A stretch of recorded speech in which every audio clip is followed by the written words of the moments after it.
எல்லோருக்கும் வணக்கம். ஒரே சந்தோஷம். இந்த சந்தோஷம் ஒரு 5 நாளைக்காவது நிலைச்சு நிக்குமா? இன்னைக்கெல்லாம் பாத்தீங்கன்னா நிஃப்டி மிட் கேப் இண்டெக்ஸ் எல்லாம் 1.5% 2% ஏறி இருக்கா. ஸ்மால் கேப் ஏறி இருக்கா. இந்த சந்தோஷம் ஒரு 5 நாளைக்காவது நிலைச்சு நிக்குமா?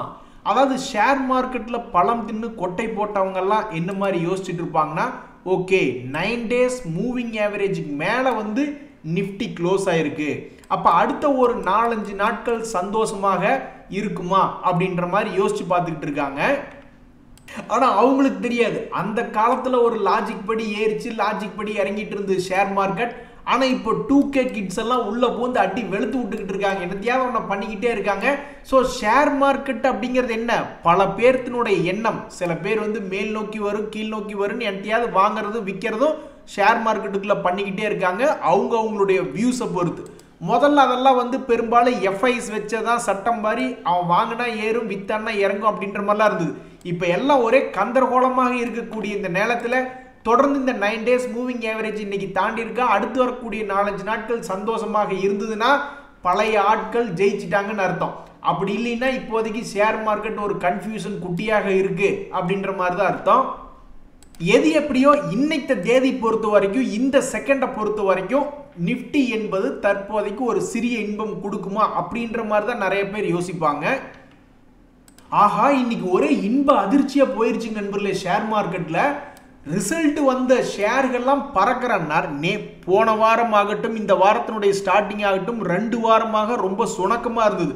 ஆனா இன்னைக்கு என்ன ஒரு இன்ப அதிர்ச்சி பாருங்களேன். கோஃபோர்ஜ் அப்படின்ற ஷேர் 12% ஏறி இருக்கா. கோ டிஜிட்டல் அப்படின்ற ஷேர் 12% ஏறி திக்குமுக்காட வச்சிருக்கா முதலீட்டாளர்கள். எல்லாமே Q3 ரிசல்ட்டினுடைய இம்பாக்ட் தான். நம்ம இந்த மாதிரி ஒரு இன்ப அதிர்ச்சி தான் நம்மளுக்கு கிடைக்கணும் நம்ம வாழ்க்கையில அப்படின்ற மாதிரி நம்ம நினைச்சுக்கிட்டு இருந்தோம். ஆனா அந்த இன்ப அதிர்ச்சி நம்மளுக்கு கிடைக்காம நம்மளுக்கு வெறும் அதிர்ச்சி மட்டும் கொடுத்துட்டு மற்றவங்களுக்கெல்லாம் இன்ப அதிர்ச்சியை கொடுத்து விட்டுருச்சு இந்த ஷேர் மார்க்கெட்.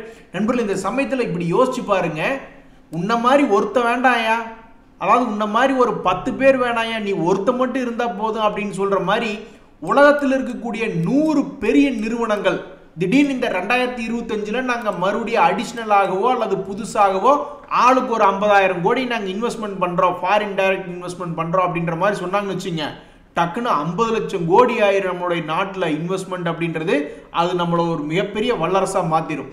அந்த வகையில் ஒரு சந்தோஷமான செய்தி என்னன்னா, இந்த அமேசான் ஹைதராபாத்தில் 60,000 கோடி பக்கம் இன்வெஸ்ட்மெண்ட் பண்ண போறாங்க அப்படின்ற மாதிரி ஒரு செய்தி வந்தது. நீ ஒருத்த மட்டும் இல்லை, இன்னொரு 100 பேரோட சேர்ந்து இப்படி ஆளுக்கு 50,000 கோடியை இன்வெஸ்ட்மெண்ட் பண்ணீங்கன்னா உங்களுக்கெல்லாம் ரொம்ப சந்தோஷம்பா அப்படின்ற மாதிரி தான் இருக்கு இப்போதைக்கு. என்ன கேட்டால் இந்த ஒரே ஒரு நியூஸை வச்சுக்கிட்டே ஷேர் மார்க்கெட் நிஃப்டி ஒரு 300-400 பாயிண்ட் ஏறலாம். பட் அது இப்போ வரைக்கும் ஏறல நண்பர்களே. இப்போதைக்கு டெல்டா வாட்டர் அப்படின்ற ஒரு ஐபிஓ வந்து ஓப்பனாக இருக்கு. இந்த delta water and infrastructure solution IPO எப்போ க்ளோஸ் ஆகுதுன்னா நாளைக்கு க்ளோஸ் ஆகிடும். அப்படி நாளைக்கு க்ளோஸ் ஆகக்கூடிய நிலைமையில எத்தனை பேர் சப்ஸ்கிரிப்ஷன் பண்ணுறாங்க, எத்தனை பேர் போட்டி போடுறாங்கன்னா, ஒரே ஒரு ஷேருக்கு 44 பேர் போட்டி போட்டிருக்காங்க. தற்சமயத்துக்கு மேபி ஒரு 40% அல்லது 30% மேபி லிஸ்டிங் கெயின் வரலாமா அப்படின்ற மாதிரி இந்த டெல்டா வாட்டர் ஐபிஓனுடைய தற்போதைய தகவல் தெரிவிக்குது. இந்த சமயத்தில் நம்மளுடைய ஷேர் மார்க்கெட்டில் ஏகப்பட்ட பேர் லாஸ் ஆகி வந்திருப்பாங்க. இந்த சமயத்தில் எல்லாத்துக்கும் என்ன ஒரு மருந்து அப்படின்னு பார்த்தீங்கன்னா, time is the only medicine அப்படின்றது ஒரு எக்ஸாம்பிள் வச்சு பார்க்கலாம். என்ன ஒரு எக்ஸாம்பிள்னா, நம்மளுக்கு தெரிந்த ராஜ் டிவி அதுலாம் விளம்பரம் போட்டாங்கன்னா ரொம்ப நேரம் போடுவாங்க, அதுக்கு நடுவில் தான் நிகழ்ச்சியே போடுவாங்கன்னா ஒரு காலத்தில் பேசிட்டு இருப்பாங்க ராஜ் டிவி. நான் சின்ன வயசுல இருக்கும் பொழுது அவன் என்ன ஒரு காரியம் பண்ணா அப்படின்னு பார்த்தீங்கன்னா, சமீபத்தில் 140 ரூபா, எதுக்குடா நீ 40 ரூபாயிலிருந்து 140 போன அப்படின்றது யாருக்கு தெரியாது. மறுபடி 140 ரூபாயிலிருந்து எதுக்குடா 40 வந்தான்னு தெரியாது. மறுபடியும் ஏன் 88 வந்த அப்படின்ற மாதிரி தெரியாது. ஆனால் இந்த ராஜ் டிவி அப்படின்ற ஷேர் ஏதாவது பெருசாக லாபம் பண்ணுறானா? கிடையாது. இப்போ செப்டம்பர் குவார்ட்டரில் கூட வந்து இப்போ இது என்ன 7,000 இல்லை 70,000 என்ன கணக்குன்னு தெரியல. ஒன்றுன்னு இருந்தால் 1 கோடி, பக்கத்தில் புள்ளி வச்சா 10 லட்சம். அந்த 10 லட்சத்துக்கையும் விட்டுட்டு வெறும் ஒரு 7ன்னு போட்டோம்னாக்கா அப்போ என்னாச்சு? அப்போ அவங்க செப்டம்பர் குவார்ட்டரில் பண்ணதே வெறும் 7 லட்சம் தான் வருமானம் அப்படின்ற மாதிரி இருக்கு. அவங்களுடைய ட்ரெயிலிங் 12 மந்த்ஸ், லாஸ்ட் 12 மந்த்ஸ் பார்க்கும்போது நஷ்டம் என்ற கம்பெனியாக இருக்கு. இதை ஒரு எக்ஸாம்பிளாக பார்க்கும்பொழுது என்ன தெரிஞ்சுக்கிறோம், நம்ம ஒரு லாபம் இல்லாத ஒரு கம்பெனியாக இருந்தாலுமே அவன் பாட்டுக்கு மேலே ஏறி இறங்குறானே, அப்போ ஒரு லாபம் செய்யக்கூடிய கம்பெனி, ஒரு உதாரணத்துக்கு விப்ரோ அப்படின்னு ஒரு ஷேர், அதெல்லாம் சமீபத்தில் 2 வருடங்களுக்கு முன்னாடி நல்லா கீழே போனவன் தான். அவனை எல்லாம் இப்போ நம்ம பார்த்துட்டு பயந்துட்டு வந்துட்டு இருக்கணுமா? அவன்லாம் வந்து இந்தியாவில் டாப் 10க்குள்ள இருக்கான் விப்ரோ. அப்பேற்பட்ட கம்பெனி பார்த்து பயந்துக்கணுமா அப்படின்னு பார்த்தா கிடையாது. அப்போ எப்படியெல்லாம் கீழே இறங்குறானுங்களோ ஒவ்வொரு சப்போர்ட்லையும் லாபம் செய்யக்கூடிய கம்பெனியை வாங்கினா time is the only medicine அப்படின்ற மாதிரி என்னைக்காவது மேபி ஏறி வருவானோ அப்படின்ற நம்பிக்கைக்கு ஒரு உதாரணமாகத்தான் இது போன்ற நஷ்டமான கம்பெனிகளும் ஷேர் மார்க்கெட்டில் இருக்கு. அப்போ நம்ம மனசுக்குள்ள இருக்கக்கூடிய பயத்தை மட்டும் கொண்டுட்டோம்னா போதும். ஒரு நல்ல கம்பெனியை தேர்ந்தெடுத்து அதே மாதிரி நம்ம கிட்ட பணபலம் வேணும். தைரியத்தை மட்டும் வச்சுக்கிட்டு எங்காவது போய் செவுத்துல முட்ட முடியுமா? முடியாது.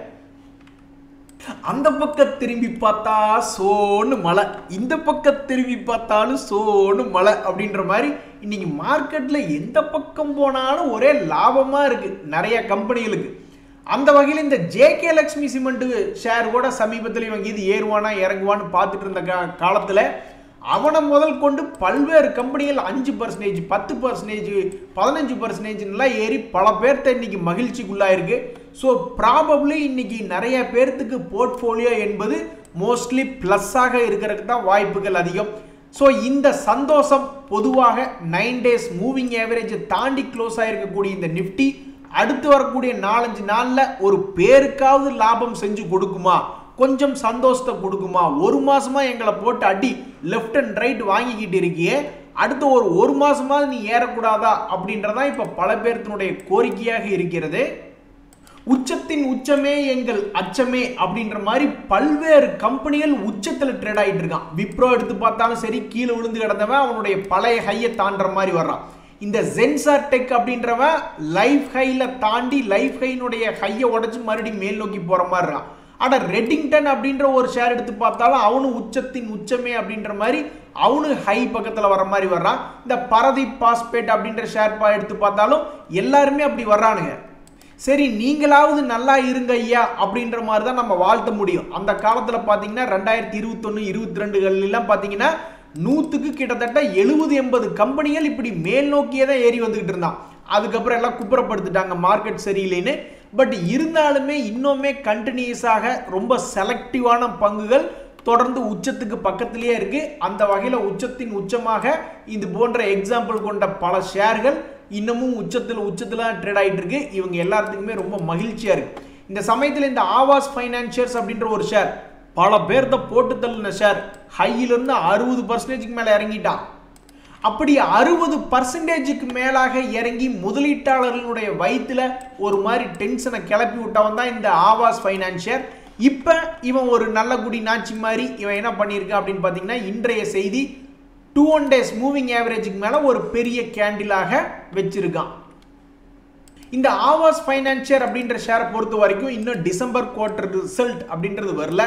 இப்போ வரைக்கும் இது ஒரு லாபகரமான கம்பெனியாக தான் இயங்கி கொண்டிருக்கிறது. இவனுடைய முதலீட்டாளர்கள் மோஸ்ட்லி யார் இருக்காங்க அப்படின்னு பார்த்தா எஃப்ஐஎஸ் ஒரு 33%, டிஐஸ் ஒரு 25% ஹோல்டு பண்ணிக்கிட்டு இருக்காங்க. மாவு விற்க போனால் காத்தடிக்குது, உப்பு விற்க போனால் மழை வருது அப்படின்ற மாதிரி சில கம்பெனிகளுக்கு அமைஞ்சு வந்துடும். அதாவது நான் எம்பிஏ படிச்சுட்டு இருக்கும்போது ஒரு விஷயம் என்ன படித்தேன்னா, நம்ம தொழில் வேற நாட்டில் போய் செய்யும் பொழுது என்னவெல்லாம் ரிஸ்க் வரும் அப்படின்னா அதில் பொலிட்டிக்கல் ரிஸ்க் அப்படின்றது ஒன்று எழுதியிருந்தாங்க. அந்த வகையில் கவர்மெண்ட் சேஞ்ச் ஆகும் பொழுது வெளிநாட்டில் எவ்வளவு ஒரு ரிஸ்க் என்பது பாருங்க. உள்நாட்டிலையும் அப்படிதான், பட் வெளிநாட்டில் இன்னும் அதிகம். இந்த வாரி எனர்ஜி அப்படின்ற கம்பெனியினுடைய வாரி சோலார் அமெரிக்காஸ் அப்படின்றவங்க அவங்களுடைய சோலார் மாடல் தயாரிக்கிற வேலையை ஆரம்பிச்சிட்டாங்க. ஆனாலும் பாருங்க, இப்போ புதுசாக பதவி ஏற்றிருக்கக்கூடிய ட்ரம்ப் அவர்களுக்கு இந்த மாதிரி கிரீன் எனர்ஜி, ரினியூவபிள் எனர்ஜி அப்படின்றது எல்லாத்தையும் விடவும் குரூடாயில பம்ப் பண்ணி ரொம்ப சீப்பான காஸ்டாக எனர்ஜி இருக்கணும் அப்படின்ற மாதிரி பார்த்துக்கிட்டு இருக்காப்ல. ஸோ பர்த்டே அன்னைக்கு எல்லாரும் சாக்லேட் கொடுத்து சந்தோஷமா இருப்பாங்க. அந்த மாதிரி ஏதாவது புதுசாக ஆர்டர் வருது அல்லது புது ப்ராடக்ட் லான்ச் பண்ணுறாங்க அல்லது ப்ராடக்ட்டுக்கு அதிகமான ப்ரைஸ் இன்க்ரீஸ் பண்ணுறாங்கன்னா பொதுவாக ப்ரைஸ் விலை ஏறும், ஷேர்னுடைய விலை ஏறும். ஆனால் இவன் இன்னைக்கு இவனுடைய சந்தோஷத்தை சாக்லேட் கொடுத்து கொண்டாட முடியாதபடிக்கு பாவம் இந்த நல்ல நியூஸ் கிட்டத்தட்ட ஒரு 3% இறக்கி தான் விட்டுருக்காங்க. 5 ஸ்டார்னு ஒரு கம்பெனி, உன்னுடைய ஒவ்வொரு ஸ்டாருக்கும் ஒவ்வொரு % ஏறினா கூட ஒரு 5% சமீபத்தினுடைய ரேட்லேருந்து ஏறி வந்தீங்கன்னா கூட எங்களுக்கு மகிழ்ச்சியாக இருக்குமே ஐயா அப்படின்ற மாதிரி இந்த ஷேரை வச்சிருக்கிறவங்களாம் யோசிச்சுட்டு இருக்காங்க. உண்மைதானுங்க. ஒரு ஸ்டாருக்கு 1% ஏறி வந்துச்சுன்னா கூட அதில் எந்த விதமான லாஜிக் கிடையாது. இருந்தாலும் நம்ம மனசுக்கு ஒரு சந்தோஷம் வரணும் அப்படின்றக்காக சொல்கிறேன். ஒவ்வொரு ஸ்டாருக்கு ஒவ்வொரு பர்சன்டேஜ் ஏறி ஒரு 5% ஏறி வந்ததுனாக்கா மகிழ்ச்சியாக தான் இருக்கும். இந்த சமயத்தில் வந்து இந்த கம்பெனி பல முறை அந்த மாதிரி எல்லாம் அப்பப்போ விளையாடுறது உண்டு. இந்த 5 ஸ்டார் பிஸ்னஸ் ஃபைனான்ஸ் அப்படின்ற கம்பெனி அப்பப்போ ஏறி இறங்கி விளையாடுவது உண்டு. இந்த முறையும் அந்த மாதிரி ஏதாவது ஒரு 5% ஏறி வந்துச்சுன்னா அந்த ஷேரை வச்சிருக்கிறவங்களுக்கு ஒரு மகிழ்ச்சி என்பது வரும். அவங்கெல்லாம் யோசிச்சு பார்ப்பாங்க, இப்படி 10-15 இடம் ஏறி இறங்கியிருக்க, இன்னொரு ஒரு இடம் ஒரு 5% ஏறினா நீ என்ன குறைஞ்சா போயிடுவ அப்படின்ற மாதிரி தான் நினைப்பாங்க. திடீர்னு சில நேரங்களில் நம்ம அர்ஜென்ட்டாக பஸ் ஏறும்பொழுது பழனி போகிற பஸ்ஸுக்கு பொதுவாக கை காட்டாமல் பாபநாசம் போகிற வண்டியாக பார்த்து கை காட்டி ஏறிக்கு வந்துக்குவோம். அந்த வகையில் இந்த ஏஇஏ இன்ஜினியரிங் அப்படின்ற ஷேர் தற்சமயத்துக்கு 50 டேஸ் மூவிங் ஆவரேஜ் தாண்டி க்ளோஸ் பண்ணியிருக்கான் அப்படின்றதான் ஒரு செய்தியாக இருக்குது. இது அப்படியே தொடர்ந்து ஏறுமா, இல்லை அர்ஜென்ட்டாக இந்த ஷேரை போய் வாங்கினவங்க பழனி போகாமல் திரும்பி பாபநாசமே போன மாதிரி ஏதாவது ஆயிடுவாங்களா அப்படின்றது இன்னொரு 6 மாதம் கழித்து பார்த்தா தான் தெரியும். இந்த சமயத்தில் இந்த ஏஇஏ இன்ஜினியரிங் அப்படின்ற ஷேர் பல முறை அப்பப்போ சில சந்தோஷங்களை சம்பாரிச்சு கொடுத்துருக்கான். இந்த முறையும் அந்த மாதிரி பண்ணுமா அப்படின்றதான் இந்த ஷேரை வச்சிருக்கிறவங்க பார்த்துக்கிட்டு இருக்காங்க. நண்பர்களே, சமீபத்தில் பெரிய செய்திகள்லாம் வருது, ஆனால் ஷேர்கள் ஏற மாட்டேங்குது. அதானி குரூப் கூட இப்போ பெரிய ஒரு ஆர்டர் ஒன்று கிடச்சிருக்கு. அதானி குரூப்பில் ஒரு ஸ்டாக்குங்கெலாம் நியூஸ் வந்துச்சு, அவன் பெருசாக மூவ்மெண்ட் இல்லை.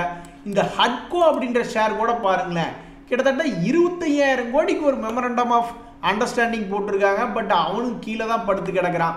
ஒரு சந்தோஷம் என்னென்னா, கிட்டத்தட்ட ஒரு 12,000 கோடி மதிப்பிலான ஒரு மெமரண்டம் ஆஃப் அண்டர்ஸ்டாண்டிங் அப்படின்றது இந்த பாராஸ் டிஃபென்ஸ் ஷேரில் நடந்திருக்கு. அதை தொடர்ந்து அவன் இன்னைக்கு ஒரு 4% ஏறி இருக்கான். ஸோ பெரிய ஆர்டர் கிடைச்சி ஏறினதுல உருப்படியாக ஒரு ஆள் சொல்லுங்க சமீபத்தில் அப்படின்னா இந்த ஒரு இன்ஃபர்மேஷன் தான். பராஸ் டிஃபென்ஸ் அப்படின்ற ஷேர் தான் இந்த நியூஸுக்கு கொஞ்சம் ரியாக்ட் ஆகி ஓரளவுக்கு பாசிட்டிவ் க்ளோசிங் வச்சிருக்கான். ஸோ தற்போதைக்கு இந்த பராஸ் டிஃபென்ஸ் எப்படி இருக்குது அப்படின்னு பார்த்தோம்னா, சமீபத்தில் இதுக்கு முன்னாடி 600 ரூபா ரேஞ்சிலேருந்து என்ன நினச்சானா திடீர்னு 1600 போனால், அதுக்கப்புறம் மார்க்கெட்டினுடைய போக்கில் சரிவடைஞ்சு இப்போ 21 days மூவிங் ஆவரேஜுக்கு மேலே ட்ரேட் ஆகிக்கிட்டு இருக்கு. அதுதான் இந்த ஷேரினுடைய ஒரு இன்ஃபர்மேஷன். யாரை நம்புறதுனே தெரியல தாசன்னா அப்படின்னு சொல்கிற மாதிரி இந்த ஐடி செக்டருக்கெல்லாம் வந்து லெஃப்டில் இண்டிகேட்டர் போட்டு ரைட்டில் போனானுங்க, அப்புறம் ரைட்டில் இண்டிகேட்டர் போட்டு லெஃப்டில் போனானுங்க. ஹெச்எல் டெக் ஒரு மாதிரி ரிசல்ட்டுக்கு ரியாக்ட் பண்ணுச்சு, இன்ஃபோசிஸ் ஒரு மாதிரி ரியாக்ட் பண்ணுச்சு, டிசிஎஸ் ஒரு மாதிரி ரியாக்ட் பண்ணுச்சு. இப்படி இருக்கக்கூடிய இந்த சமயத்தில், அப்படி இருந்துட்டு இருந்த சமயத்தில் திடீர்னு பல ஷேர்கள் ஏறுறாங்க. எவனை நம்புறதுனே தெரில. ஐடி செக்டரில் இருக்கக்கூடிய பெரிய ஆளுகளை நம்புறதா, அவனுங்களையும் சில ஷேரில் 2-3% ஏறானுங்க. சரி, ஐடி செக்டரில் இருக்கக்கூடிய ஒரு மிட் கேப் கம்பெனியில் பார்க்கலாமா அப்படின்னு பார்த்தா அவனுங்களையும் சில பேர் 10%, 4% ஏறவன்லாம் இருக்கான். ஸோ தற்போதைய நிலைமையில் யாரை நம்புறதே தெரியாமல் இருக்கக்கூடிய இந்த நேரத்தில் ஒரு உதாரணத்துக்கு இந்த எல்டிஐ மைண்ட்ரி அப்படின்னு ஒரு ஷேர், அவன் இதுக்கு முன்னாடி இவனுடைய வேலையே ஒரு வால்டிலிட்டி காமிக்கிறதா அப்படின்ட்டு எத்தனை முறை சமீபத்திலேயே கிட்டத்தட்ட வெறும் 5000 ரேஞ்சு போகிறது, அப்புறம் ஒரு 6000 ரேஞ்சு போகிறது, மறுபடியும் ஒரு 5500 ரேஞ்சு போகிறது, அப்புறம் ஒரு 6600 ரேஞ்சு போகிறதுன்னு ஆல்ரெடி 2 முறை பண்ணிட்டான். இப்போ ஏதாவது ஒரு 3வது முறையாக பண்ண போகிறானா? இந்த 2025 IT sector, pharma sector, health care sector பற்றி தான் பெருசாக மீடியாக்களில் டிஸ்கஸ் பண்ணிருந்தாங்க.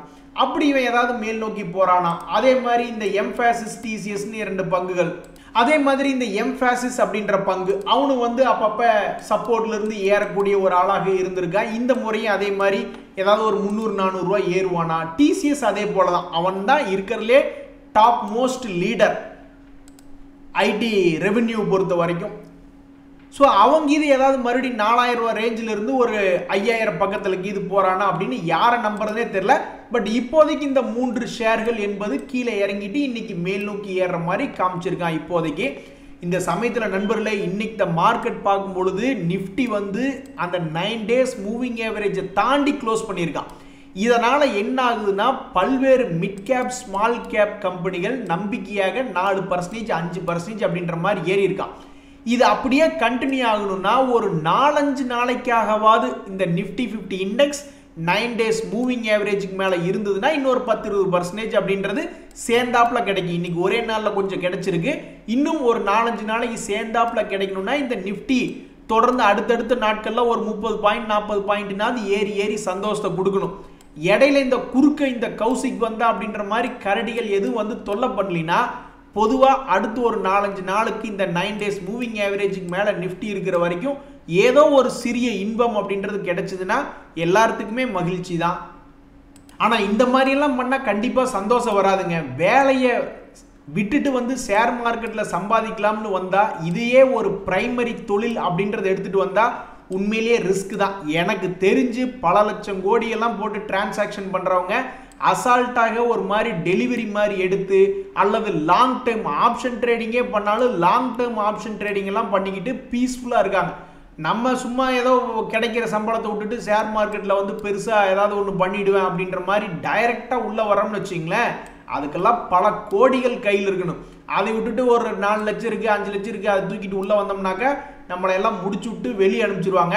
ஸோ இந்த நண்பர் என்ன பண்ணியிருக்காருன்னா, இருக்கிற வேலையை விட்டுட்டு ஷேர் மார்க்கெட்டில் சம்பாதிக்கலாம்னு வந்தால் அவன் இங்கே ஏற்கனவே நாங்கள் ஷேர் மார்க்கெட் விட்டுட்டு வெளியே எங்கேயாவது போய் ஒரு தோசை கடை போடலாமா, இல்லை ஏதாவது ஒரு புதுசாக யூடியூப் சேனல் ஆரம்பித்து அதில் போய் உட்காந்துக்கலாமா, இல்லை ஏதாவது ஒரு டெய்லரிங் கடை போடலாமா அப்படின்னு நாங்கள் பார்த்துட்டு இருக்கோம். ஆனால் அந்த சமயத்தில் தயவு செஞ்சு யாரும் வேலையை விட்டுட்டு வந்து ஷேர் மார்க்கெட்டுக்கு வந்தீங்கன்னா பல பேர்த்தினுடைய அனுபவம் ஒரு கும்பா குட்டியாக தான் இருக்குது.